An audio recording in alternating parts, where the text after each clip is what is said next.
আকাশবাণী কলকাতা। স্থানীয় সংবাদ পড়ছে ধৃতি সেন শর্মা।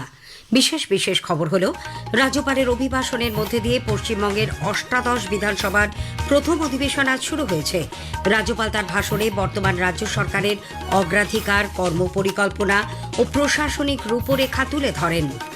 প্রধানমন্ত্রী নরেন্দ্র মোদী আগামী শনিবার হুগলি জেলার তারকেশ্বরে পশ্চিমবঙ্গ দিবসের অনুষ্ঠান থেকে প্রধানমন্ত্রী কিষাণ সম্মান নিধি প্রকল্পের 23তম কিস্তির টাকা প্রদান করবেন। মুখ্যমন্ত্রী শুভেন্দু অধিকারী বলেছেন, বর্তমান সরকার রাজ্যে যোগ ও আয়ুষের অন্যান্য ধারার চিকিৎসাকে মানুষের কাছে পৌঁছে দিতে প্রচার করবে। আগামী রবিবার 21শে জুন প্রধানমন্ত্রী নরেন্দ্র মোদীর উপস্থিতিতে আন্তর্জাতিক যোগ দিবসের প্রধান অনুষ্ঠান হবে কলকাতায়। রাজ্যে এবছরের জয়েন্ট এন্ট্রান্স পরীক্ষার ফল প্রকাশিত। পাশের হার 97.74%। দক্ষিণ পশ্চিম মৌসুমী বায়ুর প্রভাব এবং অনুকূল বায়ু প্রবাহের কারণে উত্তরবঙ্গে ভারী বৃষ্টির সম্ভাবনা। কলকাতা ও সংলগ্ন জেলাগুলিতে আজ বৃষ্টির জেরে সাময়িক স্বস্তি। আসছি বিস্তারিত খবরে। রাজ্যপাল রবীন্দ্রনারায়ণ রবির অভিভাষণের মধ্যে দিয়ে পশ্চিমবঙ্গে অষ্টাদশ বিধানসভার প্রথম অধিবেশন আজ শুরু হয়েছে। রাজ্যপাল তার ভাষণে নতুন বিজেপি সরকারের নীতিগত অগ্রাধিকার, আগামী দিনের কর্মপরিকল্পনা এবং প্রশাসনিক রূপরেখা তুলে ধরেন। বিশেষ জোর দেওয়া হয় আইন শৃঙ্খলা, অনুপ্রবেশ রোধ, শিল্পায়ন, কর্মসংস্থান, কৃষি, শিক্ষা, স্বাস্থ্য এবং কেন্দ্রীয় প্রকল্প রূপায়ণের ওপর। তিনি বলেন, নতুন সরকার রাজ্যে আইনের শাসন প্রতিষ্ঠা, সিন্ডিকেট রাজের অবসান এবং নারী শিশুদের বিরুদ্ধে অপরাধ দমনে শূন্য সহনশীলতা নীতি গ্রহণ করেছে। অবৈধ অনুপ্রবেশ রুখতে সীমান্তে পরিকাঠামো উন্নয়ন, সীমান্ত বেড়া নির্মাণের জন্য জমি হস্তান্তর এবং চিহ্নিত অবৈধ অনুপ্রবেশকারীদের ফেরত পাঠানোর মতো পদক্ষেপের কথাও উল্লেখ করেন তিনি। The fulfillment of needs of the rightful citizens has been compromised because of the presence of a large number of illegal infiltrators here, with the active indulgence of some vested interest groups within the state itself. My government is taking prompt actions for quick detection and deportation of illegal foreigners after they have been identified following the due formalities. Substantial number of illegal infiltrators have already been identified and deported within the short span since the new government took over. রাজ্যপাল জানান, পশ্চিমবঙ্গকে ফের শিল্প বান্ধব রাজ্যে পরিণত করার লক্ষ্যে কাজ শুরু করেছে সরকার। সিঙ্গুরে নতুন শিল্প পার্ক, প্রতিরক্ষা শিল্প পার্ক এবং অশোকনগর তেল ক্ষেত্রের উন্নয়নের মতো একাধিক প্রকল্পের কথাও তুলে ধরেন তিনি। অব্যবহৃত এবং বন্ধ শিল্প ইউনিটগুলিকে পুনরায় চালু করার প্রক্রিয়া শুরু করা হয়েছে। শিল্প সংক্রান্ত জমি ব্যাংককে শিল্পসাথী পোর্টালের সঙ্গে যুক্ত করা হচ্ছে। পাশাপাশি থমকে থাকা রেল, মেট্রো, জাতীয় সড়ক প্রকল্পগুলির কাজ দ্রুত এগিয়ে নিয়ে যাওয়ার আশ্বাস দিয়েছেন তিনি। কৃষি ক্ষেত্রে কৃষক বান্ধব নীতি, শিক্ষাক্ষেত্রে নিয়মিত টেট পরীক্ষা, শিক্ষক নিয়োগ, জাতীয় শিক্ষানীতির বাস্তবায়ন, পিএম শ্রী প্রকল্প, উত্তরবঙ্গে নতুন আইআইটি ও আইআইএম প্রতিষ্ঠার পরিকল্পনার কথাও রাজ্যপাল উল্লেখ করেন। মহিলাদের কল্যাণে অন্নপূর্ণা যোজনার অধীনে মাসিক 3,000 টাকা অনুদান এবং সরকারি বাসে মহিলাদের বিনামূল্যে যাতায়াত, আয়ুষ্মান ভারত, জনৌষধি কেন্দ্র সম্প্রসারণ, উত্তরবঙ্গে এইমস স্থাপনের মতো বিষয়টিও রাজ্যপালের ভাষণে উল্লেখ করা হয়। তিনি আরও বলেন, প্রধানমন্ত্রী বিশ্বকর্মা, উজ্জ্বলা, প্রধানমন্ত্রী কুসুম, খেলো ইন্ডিয়ার মতো আগে চালু না হওয়া কেন্দ্রীয় প্রকল্প এবার রাজ্যে কার্যকর হবে। একই সঙ্গে প্রধানমন্ত্রী আবাস যোজনার স্বচ্ছ বাস্তবায়ন এবং সামাজিক সুরক্ষা প্রকল্পগুলির সম্প্রসারণের প্রতিশ্রুতিও দেওয়া হয়েছে। বিভিন্ন চ্যালেঞ্জের মোকাবিলা করে পশ্চিমবঙ্গকে আবার দেশের অগ্রণী রাজ্যের মর্যাদা ফিরিয়ে দেওয়ার ব্যাপারেও দৃঢ় প্রত্যয় ব্যক্ত করেন রাজ্যপাল। উল্লেখ্য, এবারের অধিবেশনে আগামীকাল শোক প্রস্তাব গ্রহণ ও সোমবার রাজ্য বাজেট পেশ করা হবে।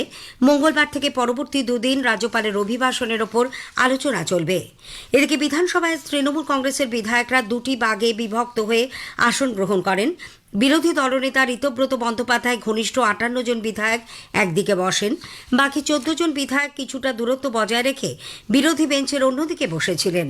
আমাদের প্রতিনিধি জানাচ্ছেন, অষ্টাদশ বিধানসভার প্রথম অধিবেশনেই স্পষ্ট হয়ে গেল বিজেপি সরকারের বিরুদ্ধে লড়াইয়ের আগে নিজেদের ঘর সামলানোই এখন তৃণমূল কংগ্রেসের সবচেয়ে বড় চ্যালেঞ্জ। বিরোধী বেঞ্চে কার্যত দুভাগে বিভক্ত হয়ে বসতে দেখা গেল তৃণমূল কংগ্রেসের বিধায়কদের। একদিকে বিরোধী দলনেতা ঋতব্রত বন্দ্যোপাধ্যায়ের নেতৃত্বাধীন শিবির, অন্যদিকে মমতা ব্যানার্জিপন্থী বিধায়করা। বিধানসভার কক্ষের এই দৃশ্যটি ছিল অত্যন্ত তাৎপর্যপূর্ণ। ঋতব্রত বন্দ্যোপাধ্যায় শিবিরের সঙ্গে বসেছিলেন 58 জন বিধায়ক। অন্যদিকে শোভনদেব চট্টোপাধ্যায়, মদন মিত্র, কুণাল ঘোষ, রুকমানুর রহমান, আলিফা আহমেদের মতো কালীঘাটপন্থী নেতাদের আলাদা গোষ্ঠী হিসেবেই নিজেদের অবস্থান স্পষ্ট করতে দেখা যায়। রাজনৈতিক মহলের মতে আদালতে মামলা চললেও বিধানসভার ময়দানে সংখ্যার লড়াইয়ে এগিয়ে থাকার বার্তা দিতে চাইল বিদ্রোহী শিবির। সবচেয়ে বেশি নজর কাড়ে ফিরহাদ হাকিমের অবস্থান।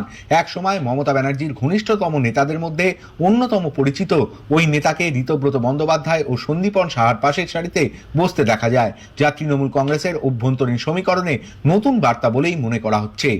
অভিরূপ ভট্টাচার্য, আকাশবাণী সংবাদ, কলকাতা।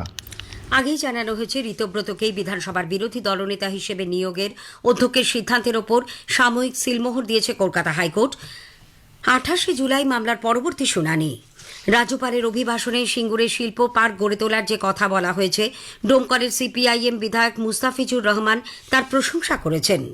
একটা সময় আমাদের রাজ্যের প্রাক্তন মুখ্যমন্ত্রী এই সিঙ্গুর নিয়ে এই শিল্পগুলো প্রায় তৈরি হয়ে গেছিল সিঙ্গুর। আজকে তাপসবাবু শিল্পমন্ত্রী তিনি বলেছেন, রাজ্যপালের ভাষণে এটা উল্লেখ করেছেন। আমরা অন্তত এটুকু বলি যে সাধুবাদ। রাজ্যের প্রাক্তন মুখ্যমন্ত্রী মমতা ব্যানার্জির নিরাপত্তার দায়িত্বে থাকা কর্মীদের রদবদল নিয়ে আজ বিধানসভায় মুখ্যমন্ত্রী শুভেন্দু অধিকারীর সঙ্গে কথা বলেন দলের 5 বিধায়ক। পরে বৈঠককে ইতিবাচক উল্লেখ করে কুণাল ঘোষ সাংবাদিকদের জানান, রাজ্য সরকারের তরফে মমতা ব্যানার্জিকে Z+ ক্যাটাগরির নিরাপত্তা দেওয়া হচ্ছে বলে মুখ্যমন্ত্রী জানিয়েছেন। তবে এক্ষেত্রে পছন্দের নিরাপত্তারক্ষী দেওয়া যাবে না বলেও স্পষ্ট জানিয়ে দিয়েছেন তিনি। প্রধানমন্ত্রী নরেন্দ্র মোদী আগামী শনিবার 20 জুন হুগলির তারকেশ্বরে পশ্চিমবঙ্গ দিবসের অনুষ্ঠান থেকে প্রধানমন্ত্রী কিষাণ সম্মান নিধি প্রকল্পের 23তম কিস্তির টাকা প্রদান করবেন। কৃষি ও কৃষক কল্যাণ মন্ত্রক সূত্রে জানা গেছে, সারা দেশে 9,44 লক্ষেরও বেশি কৃষকের ব্যাংক অ্যাকাউন্টে সরাসরি 18,880 কোটি টাকা পাঠানো হবে। শুধুমাত্র পশ্চিমবঙ্গে 45,35,000-এর বেশি কৃষক এই কিস্তি বাবদ 907 কোটি টাকা পাবেন। 2019-এর ফেব্রুয়ারিতে এই প্রকল্প চালু হওয়ার পর থেকে এ পর্যন্ত প্রায় 4.5 লক্ষ কোটি টাকা প্রদান করা হলো। শ্রী মোদী এই উপলক্ষে শনিবার পশ্চিমবঙ্গের জন্য বেশ কিছু গুরুত্বপূর্ণ কৃষি সহায়ক উদ্যোগেরও সূচনা করবেন। এর মধ্যে আছে প্রধানমন্ত্রী ফসল বীমা যোজনা ও পুনর্গঠিত আবহাওয়া ভিত্তিক ফসল বীমা প্রকল্প। কৃষকদের বিভিন্ন পরিষেবা দিতে ডিজিটাল কৃষি মিশনের আওতায় এগ্রিস্ট্যাকেরও সূচনা করবেন তিনি। এছাড়া রাজ্যে প্রাকৃতিক চাষের জন্য জাতীয় মিশনেরও তিনি উদ্বোধন করবেন। স্থানীয় সংবাদ শুনছেন আকাশবাণী কলকাতা কেন্দ্র থেকে। মুখ্যমন্ত্রী শুভেন্দু অধিকারী বলেছেন, পূর্ববর্তী সরকারের আমলে রাজ্যে যোগ ও আয়ুষ চিকিৎসা অবহেলিত হয়েছিল। বর্তমান সরকার সেই ত্রুটি দূর করে সুস্থ জীবন বজায় রাখতে যোগের প্রচার করবে। তিনি আজ নবান্নে আন্তর্জাতিক যোগ দিবসের প্রাকালে আয়ুষ মন্ত্রকের স্বাধীন দায়িত্বপ্রাপ্ত প্রতিমন্ত্রী প্রতাপ রাও যাদবের সঙ্গে এক যৌথ সাংবাদিক বৈঠকে একথা জানান। আগামী রবিবার 21 জুন রেড রোডে প্রধানমন্ত্রী নরেন্দ্র মোদীর উপস্থিতিতে আন্তর্জাতিক যোগ দিবসের যে প্রধান অনুষ্ঠান হবে তাকে কেন্দ্র করে আগামী 3 দিনের কর্মসূচিও ঘোষণা করেন মুখ্যমন্ত্রী। আমাদের আগামীকাল রান ফর যোগা, যোগার জন্য যে কালকে কর্মসূচি আছে, এই কর্মসূচি কলকাতার 11টি জায়গায় এবং রাজ্যের বিভিন্ন জায়গায় হবে। তার মধ্যে একটি বড় কর্মসূচি কলকাতা কর্পোরেশনের সম্মুখস্থ স্থান থেকে আমাদের ঐতিহ্যবাহী রাইটার্স বিল্ডিং পর্যন্ত এটি কর্মসূচি নেওয়া হয়েছে, যাতে ইতিমধ্যে অনেকে নাম অন্তর্ভুক্ত করেছেন। এটা ওপেন টু অল, সকলে অংশগ্রহণ করতে পারেন। সমবেত হওয়ার সময় 6:30 এবং 7টার সময় মূল কার্যক্রম শুরু হবে। সাংবাদিক বৈঠকে কেন্দ্রীয় মন্ত্রী প্রতাপ রাও যাদব জানান, এবারের আন্তর্জাতিক যোগ দিবসে দেশ জুড়ে অভূতপূর্ব সাড়া মিলেছে। हमारा पिछले साल हमने योग फॉर अनप्लग कि जो युवाओं को योगा के साथ में जोड़ने के लिए हमने उसका एक माहौल किया था, एक प्रोग्राम भी हमने उसमें चलाए।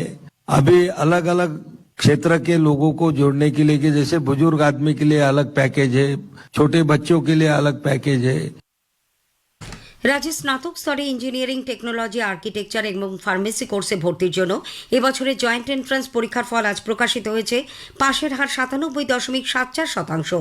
পশ্চিমবঙ্গ জয়েন্ট এন্ট্রান্স বোর্ডের চেয়ারম্যান অধ্যাপক গৌতম পাল আজ বিধাননগরে বোর্ডের কার্যালয়ে এক সাংবাদিক বৈঠকে ফল ঘোষণা করেন।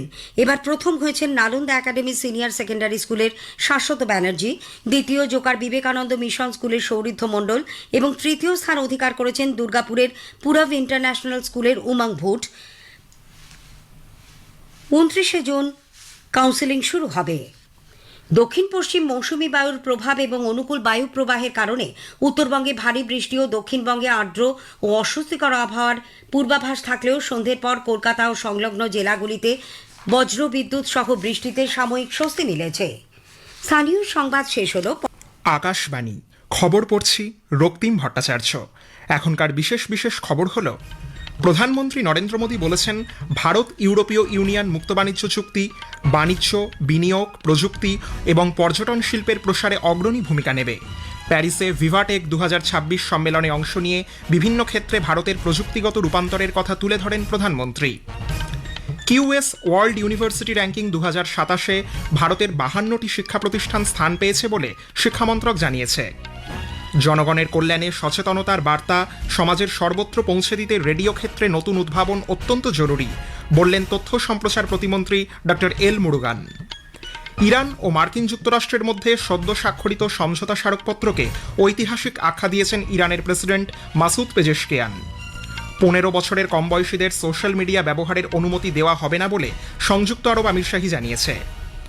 ফিফা ফুটবল বিশ্বকাপে আজ চেক প্রজাতন্ত্র দক্ষিণ আফ্রিকার, সুইজারল্যান্ড, বসনিয়া হার্জেগোভিনার এবং কানাডা কাতারের বিরুদ্ধে মাঠে নামবে। আসছি বিস্তারিত খবরে। প্রধানমন্ত্রী নরেন্দ্র মোদী বলেছেন, প্রথাগত পদ্ধতি যেখানে ব্যর্থ হয়, উদ্ভাবন সেখানে সমাধান নিয়ে আসে। প্যারিসে আয়োজিত ইউরোপের বৃহত্তম প্রযুক্তি ও স্টার্টআপ সম্মেলন ভিভাটেক 2026-এ ভাষণ দেওয়ার সময় প্রধানমন্ত্রী ডিজিটাল পেমেন্ট, আর্থিক অন্তর্ভুক্তি, শিক্ষা, স্বাস্থ্য পরিষেবা এবং কৃষিসহ বিভিন্ন ক্ষেত্রে ভারতের দ্রুত প্রযুক্তিচালিত রূপান্তরের বিষয়টি তুলে ধরেন। তিনি বলেন, মহাকাশ প্রযুক্তি এবং পারমাণবিক শক্তির ক্ষেত্রে অর্জিত সাফল্যের মাধ্যমে ভারত আন্তর্জাতিক স্তরে উল্লেখযোগ্য সাফল্য পেয়েছে। প্রযুক্তির সুবিধা যেন সবার কাছে পৌঁছয় তা নিশ্চিত করার উপর জোর দেন প্রধানমন্ত্রী। তিনি বলেন, ভারত কৃত্রিম বুদ্ধিমত্তাকে সর্বজনীন ও অন্তর্ভুক্তিমূলক হিসেবে বিবেচনা করে। সম্প্রতি সম্পন্ন হওয়া ভারত ইউরোপীয় ইউনিয়ন মুক্ত বাণিজ্য চুক্তির প্রসঙ্গ উল্লেখ করে প্রধানমন্ত্রী বলেন, এটি বাণিজ্য, বিনিয়োগ, প্রযুক্তি ক্ষেত্রে পারস্পরিক আদান প্রদান এবং পর্যটন শিল্পের প্রসারে অগ্রণী ভূমিকা নেবে।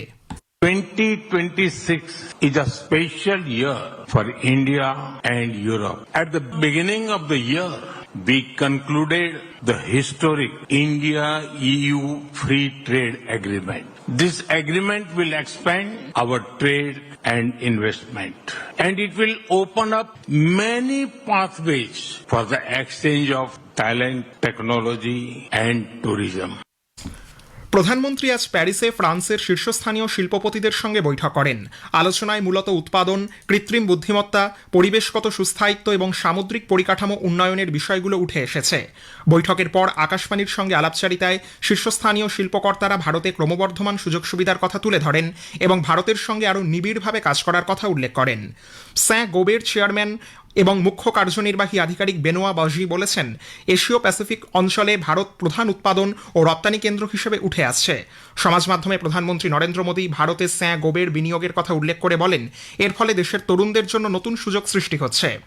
মিস্ট্রাল এআই এর মুখ্য কার্যনির্বাহী আধিকারিক আর্থার মেন্স বলেছেন, তাদের কোম্পানি কৃত্রিম মেধা সংক্রান্ত গবেষণার অংশীদারিত্ব বাড়াতে বৃহত্তর সহযোগিতার পথ খুঁজতে আগ্রহী। সিএমএ সিজিএম এর চেয়ারম্যান ও মুখ্য কার্যনির্বাহী আধিকারিক রডলফ সাদে বলেছেন, ভারত দ্রুত পরিবেশ বান্ধব জাহাজ নির্মাণ কেন্দ্র হিসেবে গড়ে উঠছে।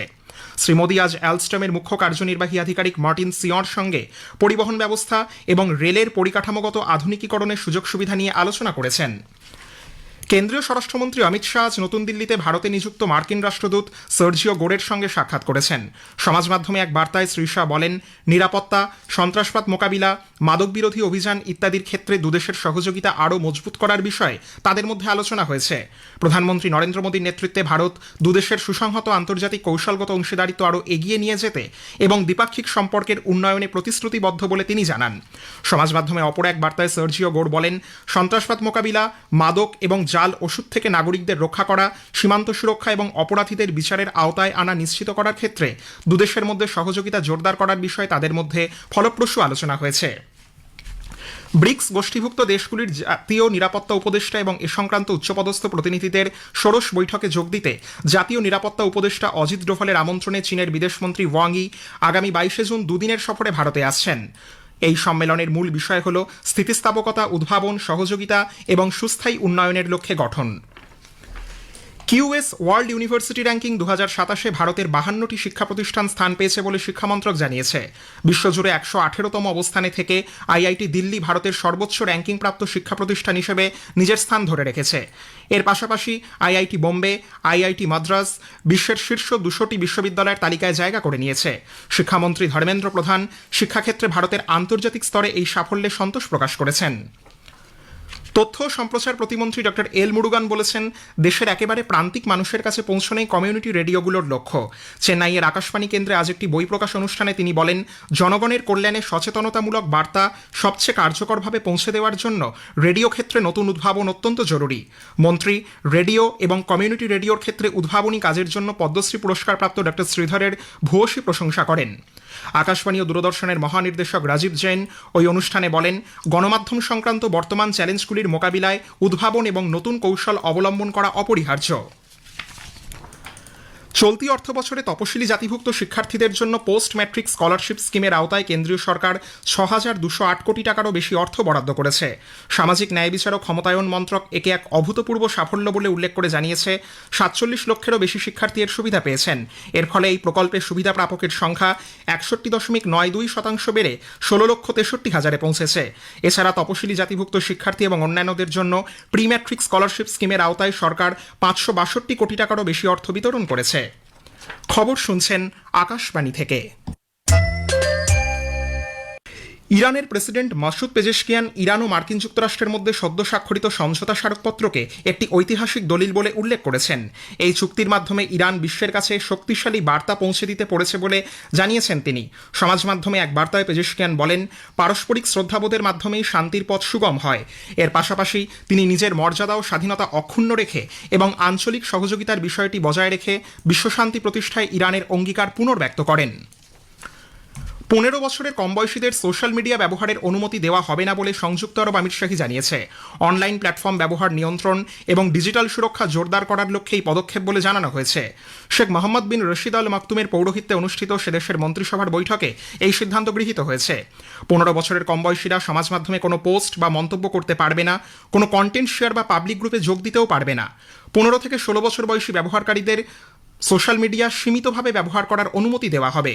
এই সব নিয়মাবলী পুরোপুরি বাস্তবায়নের জন্য সোশ্যাল মিডিয়া প্ল্যাটফর্মগুলিকেও 1 বছর সময় দেওয়া হয়েছে। ইউক্রেন মস্কোর একটি তেল শোধনাগারে হামলা চালিয়েছে। রাশিয়ার রোস্তভ অঞ্চলেও বেশ কিছু লক্ষ্যবস্তুতে আঘাত হানা হয়েছে। এক সপ্তাহের মধ্যে এই নিয়ে দ্বিতীয়বার সেদেশে হামলা চালালো ইউক্রেন। মস্কোর মেয়র সের্গেই সোবিয়ানিন হামলার বিষয়টি নিশ্চিত করে জানিয়েছেন, শহরের দক্ষিণ পূর্ব উপকণ্ঠে অবস্থিত মস্কো তেল শোধনাগারে বেশ কয়েকটি ইউক্রেনীয় ড্রোন আঘাত হেনেছে। 555টি ড্রোন ধ্বংস করা হয়েছে বলে রুশ প্রতিরক্ষা মন্ত্রক জানিয়েছে। মঙ্গোলিয়ার সঙ্গে যৌথ সামরিক মহড়া এক্সারসাইজ খান কোয়েস্ট 2026-এ অংশগ্রহণের জন্য ভারতীয় সেনার একটি দল আজ উলানবাতর রওনা হবে। সেখানকার 5 হিলস ট্রেনিং এরিয়াতে 20 জুন থেকে 3রা জুলাই পর্যন্ত এই মহড়া চলবে।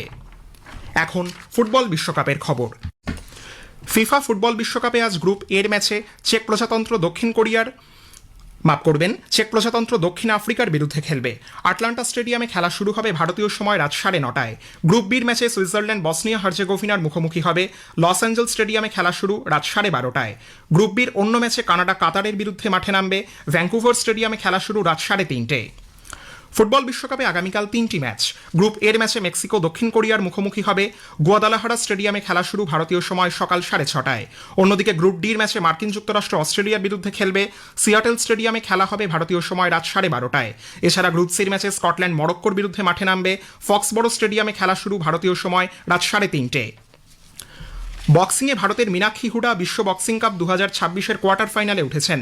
চীনের গুয়াংয়ে আজ মহিলাদের 51 কেজি বিভাগের শেষ 16 লড়াইয়ে তিনি পোল্যান্ডের নাতালিয়া কুশেভস্কার বিরুদ্ধে 5-0 ব্যবধানে জয় পান। আগামীকাল কোয়ার্টার ফাইনালে তিনি কাজাখস্তানের আলুয়া বালকিবেকোভার মুখোমুখি হবেন। ব্যাডমিন্টনে মহিলাদের সিঙ্গলসে ভারতের অস্মিতা চালিহা ও আনমোল খার্ব ম্যাকাও ওপেনের কোয়ার্টার ফাইনালে উঠেছেন। রাউন্ড অফ 16-এর ম্যাচে মার্কিন যুক্তরাষ্ট্রের ইসিকা জয়সওয়ালকে হারিয়ে অস্মিতা শেষ হাটে নিজের স্থান নিশ্চিত করেন। অন্যদিকে মালয়েশিয়ার গো জিন Wei pre quarter final match থেকে সরে দাঁড়ানোয় 19 বছর বয়সী আনমোল খার্ব কোয়ার্টার ফাইনালে ওঠেন। শেষ করার আগে খবরের বিশেষ কিছু অংশ আরও একবার। প্রধানমন্ত্রী নরেন্দ্র মোদী বলেছেন, ভারত ইউরোপীয় ইউনিয়ন মুক্ত বাণিজ্য চুক্তি বাণিজ্য, বিনিয়োগ, প্রযুক্তি ও পর্যটন শিল্পের প্রসারে অগ্রণী ভূমিকা নেবে। কিউএস ওয়ার্ল্ড ইউনিভার্সিটি র্যাঙ্কিং 2027-এ ভারতের 52টি শিক্ষা প্রতিষ্ঠান স্থান পেয়েছে বলে শিক্ষামন্ত্রক জানিয়েছে। খবর শেষ হলো।